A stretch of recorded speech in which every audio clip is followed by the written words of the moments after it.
C'est une histoire qui commence de manière tragique. La petite, 12 ans, décide un beau jour de se suicider. Pour ce faire, elle avale tous les médicaments de l'armoire à pharmacie de sa mère et elle attend. Une attente longue et difficile où elle revient sur l'élément déclencheur de son geste, le décès de son grand-père. Celui-ci était tout pour elle, son seul soutien face à un monde hostile et une famille moqueuse. Pour la fillette, la solitude qui la gagne chaque jour et qui la ronge est un trou béant que plus personne ne peut combler.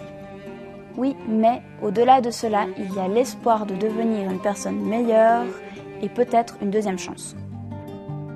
À cette époque, je faisais régulièrement le même cauchemar. J'étais au cinéma, seule, assise au milieu d'une rangée, la salle était pleine. Le film devait être comique car tout le monde riait, sauf moi. Les sièges cramoisis étaient soudés les uns aux autres. À force de se pencher en arrière pour rire à gorge déployée, les spectateurs faisaient basculer les fauteuils dans l'océan noir et agité qui était derrière nous. Nous allions tous mourir noyés et je regardais avec terreur ces visages déformés par les rires et ces tours noirs dont mes cheveux se rapprochaient, en pensant « Pourquoi mourir avec eux alors que je n'ai pas ri ?» À l'image des événements de mai 68 qui se déroulent durant le livre, c'est le tableau d'une famille qui se délite.